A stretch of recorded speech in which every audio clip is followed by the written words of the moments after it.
Jangan tunggu saya untuk ngajak umat kepada kalian. Jangan nungguin saya, jangan nunggu kata-kata pernyataan dari saya untuk ngajak umat untuk mendukung kalian. Nggak bakalan keluar itu kalimat. Saya ini pegawainya Allah.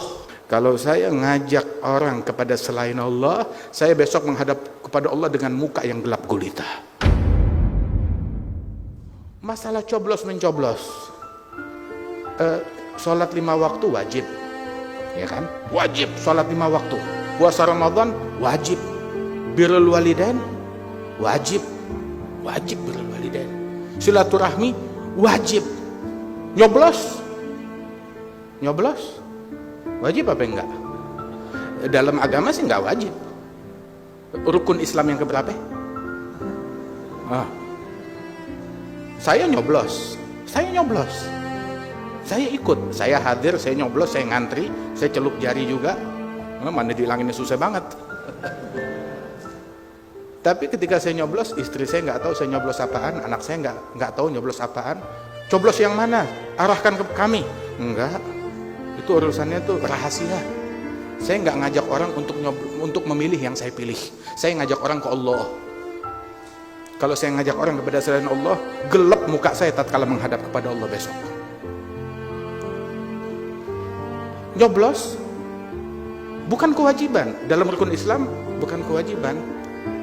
Juga dalam hukum negara juga itu hak setiap warga negara, hak. Tahu kan hak? Bukan kewajiban. Gak ada yang mewajibkan. Tidak ada yang mewajibkan. Itu hak. Digunakan hak kita dengan bijak, dengan akal, dengan bijaksana. Mau pilih orang yang takut kepada Allah Subhanahu wa taala. Tapi walaupun asal tahu aja, pemimpin yang baik bukan segalanya kalau kamu bukan orang baik. Pemimpinnya wali, terus kita langsung jadi wali. Pemimpinnya nabi, terus kita naik pangkat jadi nabi. Pemimpinnya orang hebat, terus kita langsung jadi orang hebat. Ya kalau kitanya pecundang, ya tetap pecundang walaupun pemimpinnya orang yang paling tinggi derajatnya. Di zamannya Nabi Sulaiman, pemimpinnya siapa? Nabi Sulaiman. Tapi penjahat tetap ada. Penyembah berhala tetap ada. Di zamannya Nabi Muhammad SAW, saat Nabi memimpin, apa nggak ada orang munafikin di Madinah? Ada. Nggak ada musyrikin? Ada. Tetap ada. Di zaman Nabi Ibrahim, presidennya siapa? Namrud. Presidennya Namrud. Terus Nabi Ibrahim turun derajat gara-gara presiden kamu Namrud, berarti kamu sama kayak Namrud. Nabi Musa, presidennya siapa? Fir'aun. Berarti Musa sama kayak Fir'aun. Apakah Nabi Musa jadi hina karena presidennya Fir'aun? Enggak. Apakah Nabi Ibrahim jadi hina karena presidennya Namrud? Tidak. Nabi Muhammad, kapan momen dalam hidupnya Rasulullah ada momen Rasul menjadi manusia hina? Waktu di Mekah, kekuasaan di tangan Abu Lahab, Abu Jahal. Apa Rasulullah menjadi hina? Wallah nggak jadi hina. Tapi sebutkan, adakah satu detik kemuliaan yang dilalui oleh Fir'aun dalam hidupnya? Ada gak? Sebutkan. Dia duduk di kursi emas entah berapa puluh tahun, berkuasa, disembah. Bukan yang nyembah dia bukan satu orang, bukan 2 orang, bukan 100, bukan 1000, bukan 10.000, bukan 100.000. Berapa juta yang nyembah dia? Sebutkan satu momen, jam berapa, tanggal berapa, di mana dia berlalu hidupnya dalam kemuliaan. Mulia di mata Allah Ta'ala. Wallah, nggak sedetik pun dia mulia. Wallah, Nabi Muhammad nggak sedetik pun dilalui dalam kehinaan.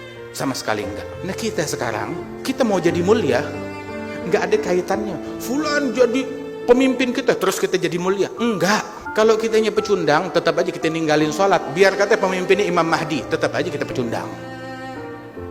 Kalau kita ninggalin sholat, kita buka-bukaan aurat, kaum wanita kita buka-bukaan aurat, walaupun pemimpinnya orang paling mulia di dunia, tetap aja kita sial, celaka. Karena itu nih dikasih tahu ya, ada orang yang paling bodoh adalah yang demi dunia, demi kursi, demi harta rela kehilangan akhirat. Bodoh banget kan? Itu orang yang paling bodoh. Tapi yang 1000 kali lebih bodoh, demi kursinya orang lain, demi dunianya orang lain, dia yang korban akhirat. Yang naik kursi dia, kenapa kita ngotorin hati? Yang ngejar kursi dia, kenapa kita yang saling caci maki? Yang pengen jabatan dia, terus kenapa kita yang ketinggalan sholat jamaah? Kenapa kita jadi ngetik yang haram? Kenapa kita jadi baring yang haram? Kenapa kok kita jadi berubah profesi? Tadinya ngajak kepada Allah, libur dulu, ngajak kepada makhluk. Atastabdiluna alladhi huwa adna billadhi huwa khair. Kita mau ganti. Tadinya kita ngajak orang ke Allah, jadi ngajak orang kepada makhluk. Lah, nggak seperti itu. Alhamdulillah, alhamdulillah.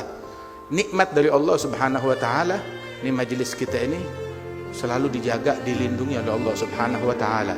Di bawah bimbingan guru kami Al-Habib Umar bin Muhammad bin Salim bin Hafidh, yang punya perhatian besar terhadap majelis Rasulullah.